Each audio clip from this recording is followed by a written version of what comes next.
question with Tim Ryan for 2 minutes and then a response to Jim Grant. First question is, if elected to Congress, what is your agenda to stabilize neighborhoods that have been hit hard by long-term disinvestment, blight, and population loss? Well, I would continue the work that we're currently doing. We've been working with MDOC for a long time and the local community organizations for many, many years now. And we have a bill that basically came out of that cooperative effort called the Community Regeneration and Sustainability and Innovation Act, which tries to leverage some of the power in Washington, D.C. away from some of the major urban centers like Los Angeles, like New York, back to the older, smaller, industrial cities that need rehabilitated for grants, for planning, also the Livable Cities Initiative that the President has initiated to make sure that we can coordinate our housing, our infrastructure, our land use, our transportation needs, to be able to give some seed money for local communities to basically get the wherewithal to be able to administer planning and redevelop their programs. But ultimately, if you're going to regenerate cities like Warren, like Youngstown, you need jobs in the cities. And I think over the course of the last few years, we've taken steps to try to shore up, which I think has been the main problem, and those are our trade agreements that we have with other countries. The relationship, very much unfair in many instances, we have with China, where they dump their products on our markets, they put our workers out of work, and that leads to the disinvestment and the deindustrialization of our cities. That's what Shirley was just talking about that happened over the last 20 years from Delphi. But if we do what we have done in the past couple years, put tariffs on the steel tubing coming over, which helped Wheatland Tube here in Warren, to put tariffs on the tires that are getting dumped on our country. Those have created jobs here in the United States. So if we want reinvestment back into the cities, we got to take on the 800-pound gorilla in the room, and that's China.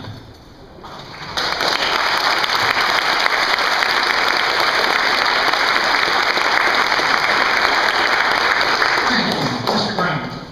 Thank you, sir. It's an honor to be here with everybody. I want to tell everybody that first and foremost, we have two philosophies here. Either the government, huge government, and growing bigger by the day, creates jobs, or private enterprise, private business, and private effort creates jobs. We can be chasing the Chinese. They're buying our debt right now, and we're selling it to them willingly. Or we can be focused on people that are here that are willing to start the businesses or expand the businesses that they have and create the jobs that are necessary. Business people already live here. We're ignoring them. What's been going on is we've been watering one or two branches of the tree. 20 million here, 30 million over there, forget them entire, let them go bankrupt, let's give some money over here. We could have best used that $20 million in a fashion for 200 businesses. No, we used it for one business, they didn't even need the money. Here's the thing. We have businesses here.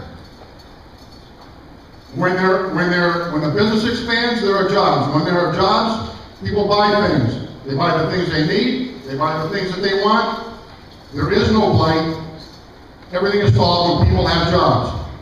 Two philosophies. Either the government gets big, or we work on expanding the job base that we have here and the business base that we have here by relieving the tax and the regulations on the businesses and letting them do what they know best. Thank you.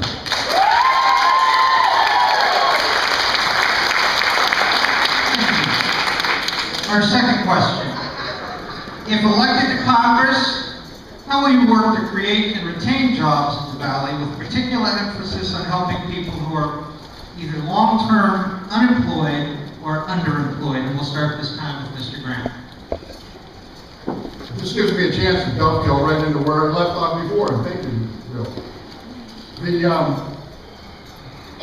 As we are careful with where we spend our money, and by the way, that starts at the federal level, we've been spent into a mess.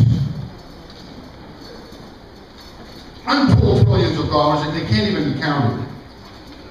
So it's, number one, it's time to get a hold of the spending. We don't have a revenue issue, we have a spending issue in Washington, and that's filtering down to the states, it's filtering down to the towns, it's filtering down to the districts and the villages here. The other thing is we have to look at our trade agreements. A lot of talk about NAFTA and GATT, and maybe those things need to be re-examined and renegotiated. Maybe they're not working out the way theoretically they were supposed to work out 15 years ago when they were signed. We need to take another look at those. Also, as we delay or disadvantage the exploration and production of energy here in the country, we continue to hurt business and therefore jobs and therefore the neighborhoods. Business, especially manufacturing industrial business, runs on inexpensive energy wherever we can get it. We have it here, we're not allowed to get it. We talk a lot about the green jobs. For every green job that we build, we're going to lose 2.2 regular jobs. We're going to get 50% unemployment if everybody goes green. 250 square miles of solar panels equals 1 nuclear power plant's output, or 350 square miles of windmills, whirling windmills equals the output of 1 nuclear power plant. Where are you going to live? We're going to lose our neighborhoods to whirling windmills. Thank you.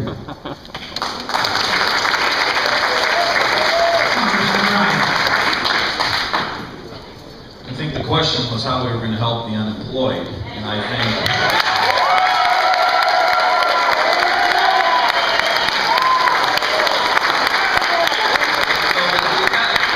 we've got to do what we have been doing. We've had a lot of success in this valley by taking some pretty bold measures. One was the huge action that we took at the federal level to make sure that General Motors could reconfigure themselves, and that has led to a third shift at GM Motors down and another 1,000 jobs, and for every manufacturing job in the auto industry, there's about 7 or 8 spin-off jobs. So that initiative in and of itself by the government was huge, and it led to success in this community. V&M Star, we used $20 million of stimulus money to help do the site preparation work. V&M said they needed that to be done or they would not move to this community. That got done because we took government investment and made it work for us.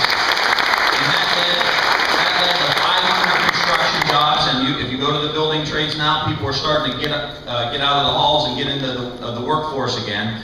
$650 million investment in steel in the Mahoning Valley. We're starting to do something right. And in addition, what we need to do, and Shirley mentioned it, Eastern Gateway Community College. We have got to get our folks trained up, and it takes initiative on behalf of the worker, but it took Governor Ted Strickland to give us a community college. We were the only urban area in the country, in the state, without a community college. We have one now, and because of the political leadership of the folks you see here in our congressional office, there's going to be a Warren Center right in downtown for the community college, so that our people can get trained. And when we look at the investment that's coming into healthcare, the billions and billions of dollars, and we just heard there's about $300 million that's going to go into community health clinics across the country. Reinvest, train those healthcare workers, put them to work. Those are good paying jobs.